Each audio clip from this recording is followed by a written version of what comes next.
nouvelle série de vidéos. Bonjour à tous, je vous retrouve aujourd'hui pour une nouvelle catégorie de vidéos qui est en fait un journal de pouces, un journal des plantes. Les plantes, ben ça évolue pour certaines beaucoup, pour d'autres lentement. Ce journal de pouces, il est là pour partager avec vous ce qui se passe au niveau des plantes de façon régulière, en dehors des plans tour biannuels ou des hauls ou de certaines vidéos spéciales. Là, c'est vraiment une série pour vous montrer l'évolution des plantes, des soins que je leur apporte ou des changements que j'effectue pour leur mieux-être. C'est l'occasion de partager avec vous des réussites mais aussi des fails parce que dans la vie de tout plant lover il y a des choses qui marchent et parfois il y a aussi des plantes qui crèvent. Voilà. Du coup, ça va aussi être l'occasion, vu que c'est des vidéos qui viendront régulièrement, alors peut-être pas tous les mois, mais peut-être plusieurs fois par saison. Ça va me permettre d'aborder des astuces de saison également pour vous montrer un peu ce que je fais avec mes plantes selon les occasions. Donc voilà, on couvre un peu le printemps aussi dans ce premier journal de pouces pour le mois de juin parce que je voulais commencer un peu avant déjà au mois d'avril mais bon j'ai pas réussi avant donc voilà, vous avez un premier journal de pouces on va dire printanier. Du coup j'ai plein de nouvelles pousses à vous montrer, des fleurs et des trucs hyper trop cool. Ah oui et je n'ai pas forcément préparer ma plantagère et mes plantes pour l'occasion donc vous allez voir des trucs un peu bizarres. J'aimerais commencer par vous montrer mes violettes africaines qui ont commencé leurs fleurs. Alors celle-là, bon, elle les a déjà finies, voilà, ça reviendra. Mais je voulais vous montrer, alors on voit tous les petits bourgeons de fleurs qui commencent. Ça c'est des nouveaux parce que ça va être bien garni au centre. Là j'en ai également. Et en fait quand les fleurs elles sont séchées, celle-là j'aurais pu attendre pour enlever les fleurs séchées, comme ça j'aurais pu vous montrer, mais quand les fleurs sont séchées, je les enlève tout simplement pour permettre à d'autres de repousser par la suite. Mais du coup j'adore, j'adore, vraiment j'adore.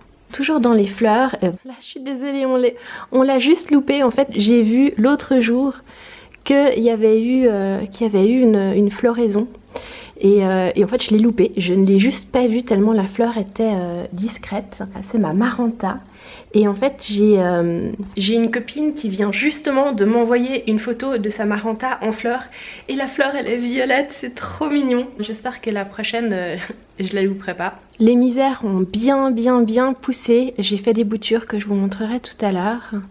Mais il y a toutes les plantes qui ont... celle-là, elle a gagné ça en 2 mois. Elle a poussé d'un coup alors qu'elle n'avait pas bougé pendant l'hiver. C'est le cas de la plupart des plantes. Pareil, ici, je sais pas si on verra, on est à contre-jour. Ma Marble Planet, elle a commencé à faire des espèces de lianes un peu partout. Donc là, on en a une autre qui part là-bas. Et à chaque fois avec des petites... comme des naissances... de feuilles qui sont pas encore nées, mais en tout cas elle pousse bien. Et l'autre dans la chambre pareil. Actuellement j'ai 2 sortes de bocaux pour mes plantes qui ont besoin de beaucoup d'humidité et comme ça me permet de les garder plus humides et elles s'y plaisent vraiment bien, comme une espèce d'aquarium à poissons, que du coup cette forme-là n'est pas du tout adaptée aux poissons en réalité, mais c'est pour vous expliquer le genre, avec simplement des petits graviers, puis toujours un peu d'eau au fond, et puis je les arrose par le dessus. Ces plantes-là ne craignent pas d'être arrosées par le dessus. Eh bien, elles ont fait des nouvelles pousses, elles sont bien. Celle-là, elle est morte, mais pas tout à fait. Du coup, je l'ai mise là, et en fait... la base est toujours verte, donc on verra s'il y a une feuille qui repoussera. Celle-là, en fait, elle n'est pas tout à fait bien fixée. Et je l'ai déjà fait tomber un certain nombre de fois. Et elle a beaucoup souffert. Donc elle avait commencé des nouvelles pousses, mais j'ai dû les couper. Voilà. C'était trop amoché. Voilà, ça c'est un peu un fail, mais qui est toujours vivant. Sur mon petit plateau, j'ai cette bouture. En fait, elle avait que deux feuilles à l'origine et elle en a fait 2 autres. Bon, par contre, elle a des taches dessus, donc il va falloir que j'explore la cause de ces taches. Mais elle a bien repris, ça c'est cool. Ce qui est hyper impressionnant, c'est que ma Kalanchoé avait fait une fleur. Je suis vraiment désolée d'arriver en retard pour vous montrer la fleur, parce que c'est un peu un exploit, parce que ça fait partie de la plante que je fais toujours crever, et c'est la première fois qu'elle survit, donc ça fait 1 an que je l'ai, et elle a refait une fleur, et genre, impressionnant. Elle a repoussé, parce que je l'avais coupée là, elle a fait deux nouvelles tiges. Dans les trucs chouettes, ah oui, alors c'est impressionnant comme il a poussé celui-là, mais vraiment comme le lactéa, je sais pas si vous le voyez, il est à contre-jour, faut que je le mette ailleurs. Le lactéa, c'est celui que m'avait envoyé Carole. Il a grandi de tout ça en très peu de temps, là également, ici aussi un tout petit peu. C'est trop marrant comme il pousse. J'ai des nouveaux pseudo-bulbes qui ont poussé. Sur celle-là, bon, elle a eu un peu soif. Et puis, oh, il y en a un là-bas aussi. Celle qui m'a vraiment impressionnée et qui était toute en fleurs, c'est en fait, c'est ce cactus épiphyte. On voit encore les petites boules laissées après les fleurs.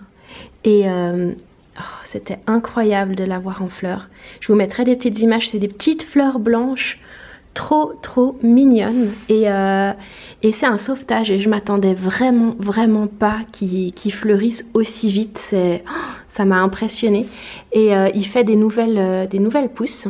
Ici, il y en a une autre. Alors attention, elle est partie là-haut. Et de cette nouvelle tige, il fait de nouvelles... c'est presque des feuilles. C'est un truc de fou. Mais alors ça a poussé d'une vitesse. Je dois dire que ça m'épate. C'est trop adorable.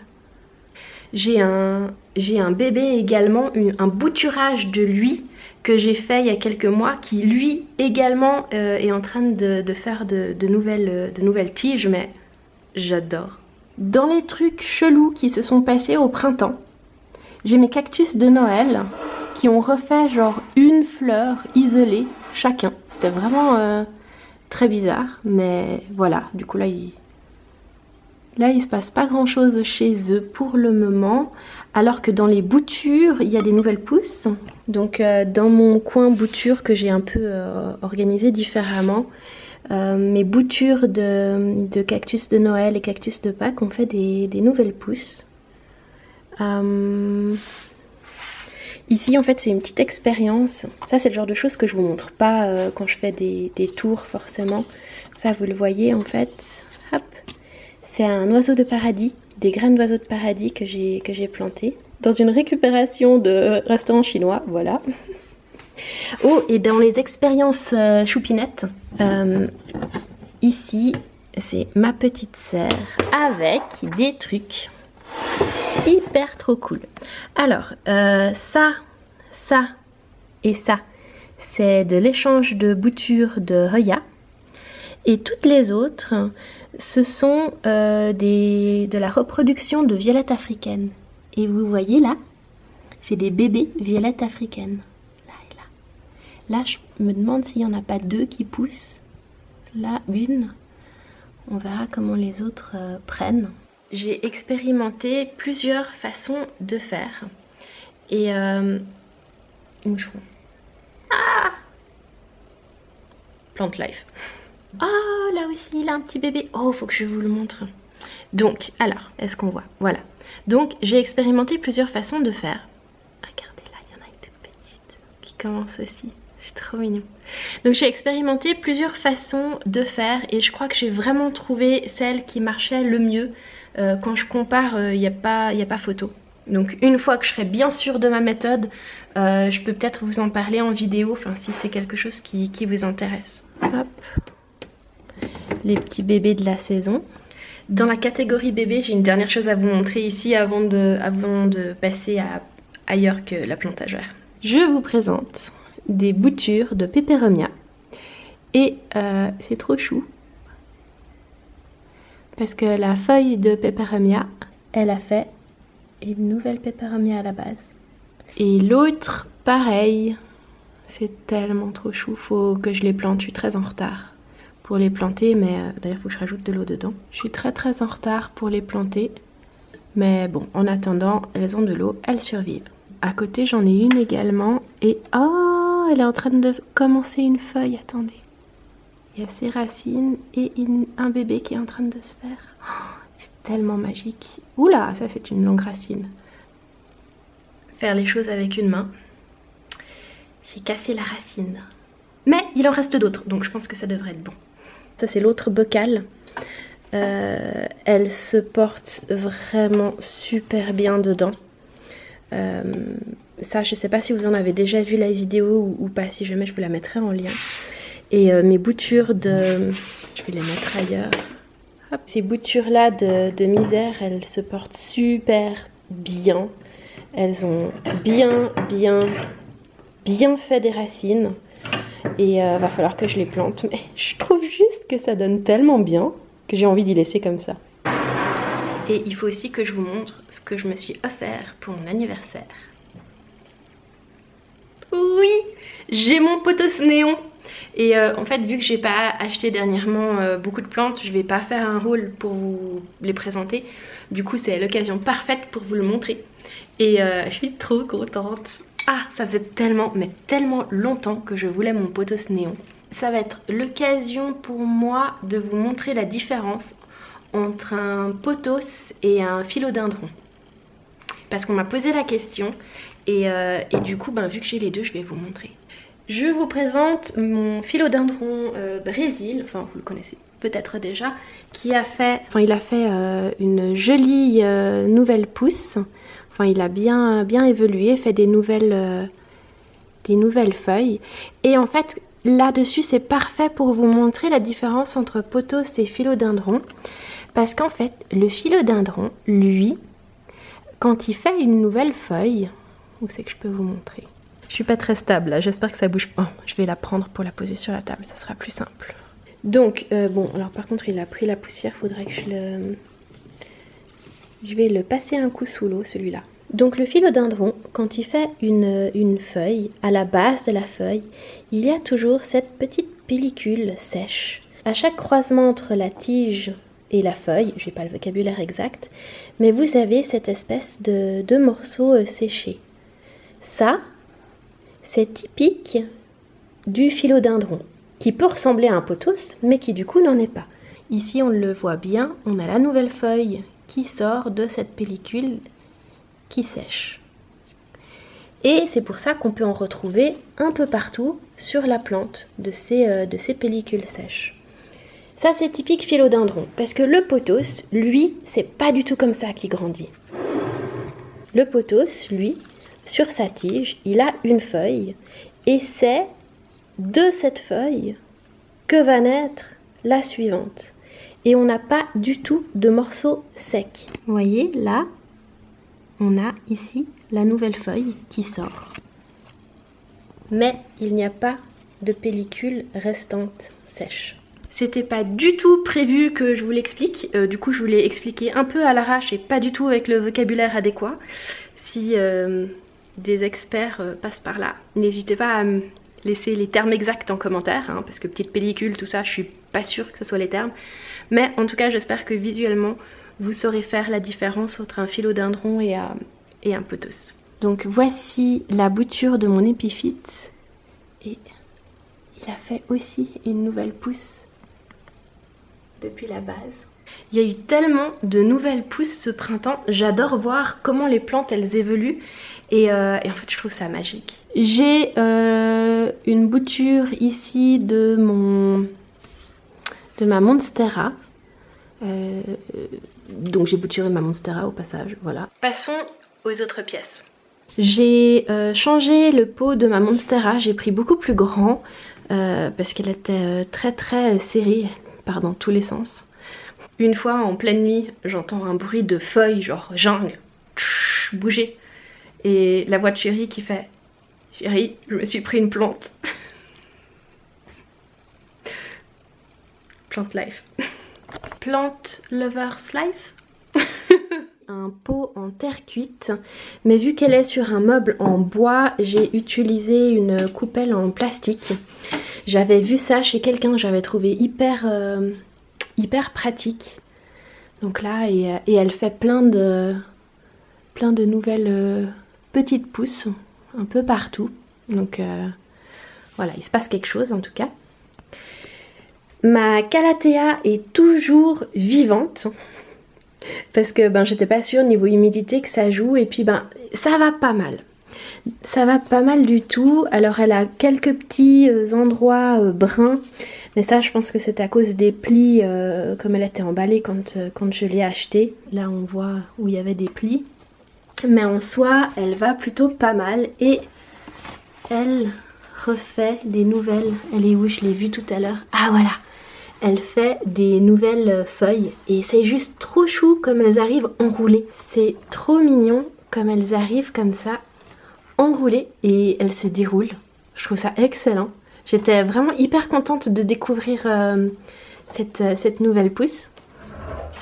Oh, j'adore ce motif. Alors, même si elle est un peu abîmée par endroits, c'est pas grave.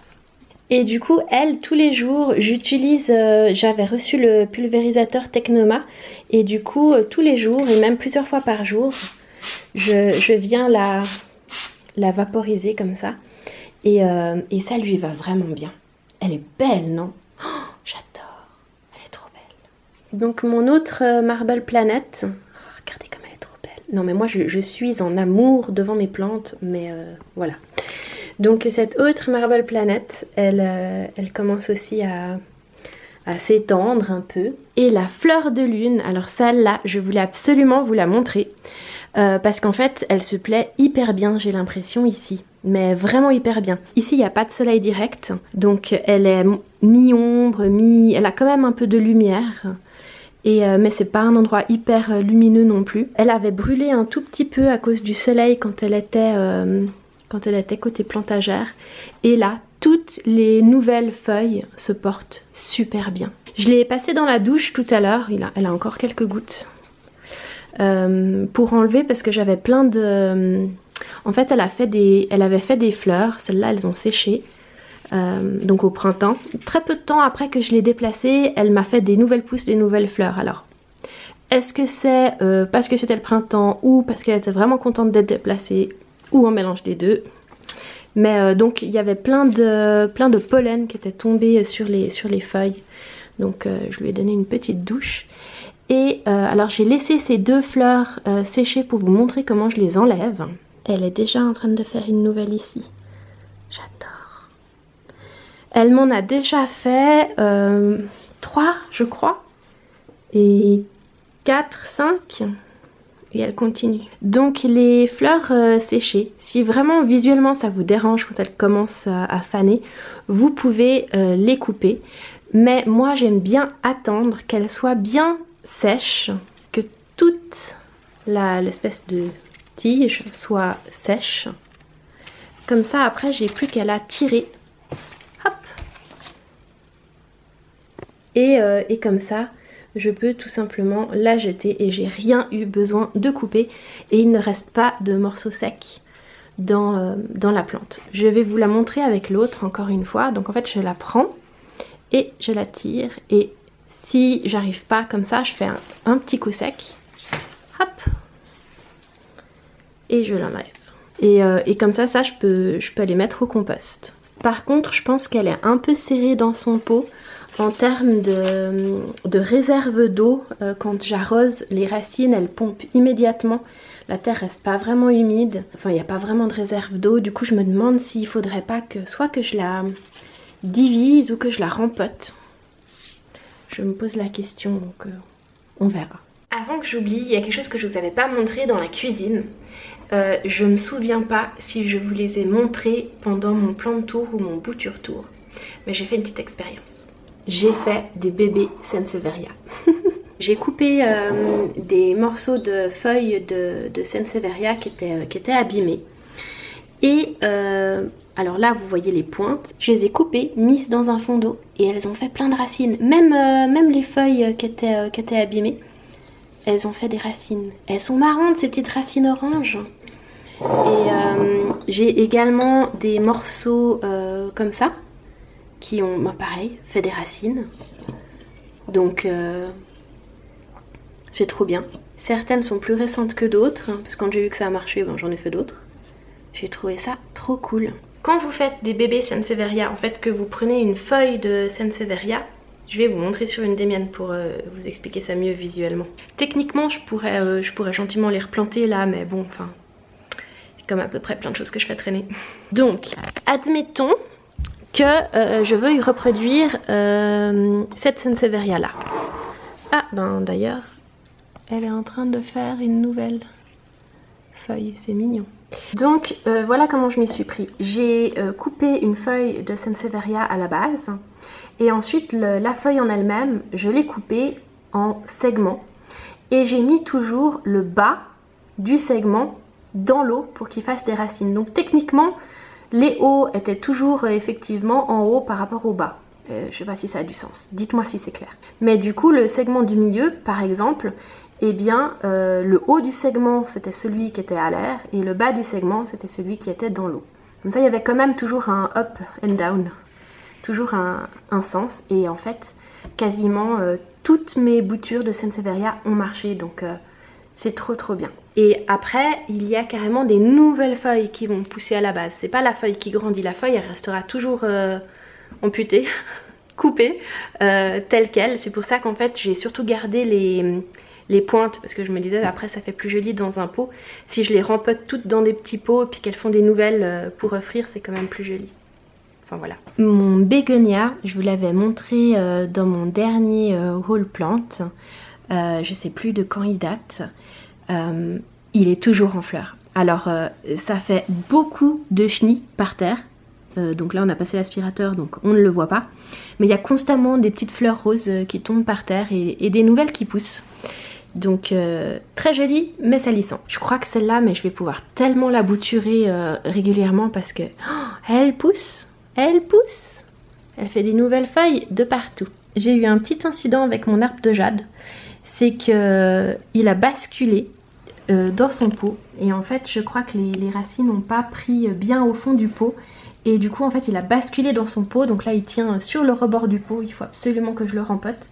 Mais je vous le montrais surtout parce que il a fait plein de nouvelles pousses un peu partout. Et en fait vu que ça fait un moment qu'il faut que je le rempote, et bien les nouvelles pousses elles partent dans une autre direction parce qu'elles suivent la lumière. Voilà, mais il faut vraiment, en fait faut que je le redresse. Hop, et que je le replante avec de la nouvelle terre, ça serait bien. Mais bon, en attendant, comme ça il tient le coup. Ici c'est le coin où j'ai différentes spiders. Elles sont toutes différentes. Mais c'était surtout pour vous montrer en fait tous les bébés que celle-là elle a. Elle a fait des fleurs. Je vous mettrai peut-être une image des fleurs si je l'ai encore. Et en fait là elle a tous les bébés. Certains qui datent de l'année dernière. Ceux qui ont la tige, le stolon je crois qu'on appelle. J'ai un doute. Qui est complètement presque sèche. C'est ceux de l'année dernière. Et ceux où c'est pas encore vraiment jaune, c'est ceux de cette année. Et il faut absolument que je fasse une récolte et un bouturage. Mais je trouve que ça fait joli. Mais concrètement, si je le fais pas bientôt, je pense que les petits vont pas tenir. Donc va falloir que je le fasse incessamment sous peu. Si vous avez envie de voir une plante en particulier, soit que je vous ai pas montré, soit que vous aimeriez vraiment voir l'évolution pour que je vous le montre dans mon prochain journal, n'hésitez pas à me laisser un petit commentaire, comme ça j'y ferai attention. J'aime bien ce concept, journal de pousse, journal des plantes. En fait ça se fait dans les youtubeuses beauté, le journal de pousse, ça se fait pour la pousse des cheveux. Mais je me suis dit, les plantes ça pousse aussi, hein, et j'ai envie de pouvoir partager ça un peu plus au jour le jour avec vous. Donc pour toutes les voir, je vous mettrai le lien de mon plan de tour. Je trouve qu'il y en a pas mal qui ont fait des jolies petites choses. Quelles sont les plantes qui ont évolué ce mois-ci chez vous? Je vous fais plein de bisous et je vous dis à bientôt dans une prochaine vidéo.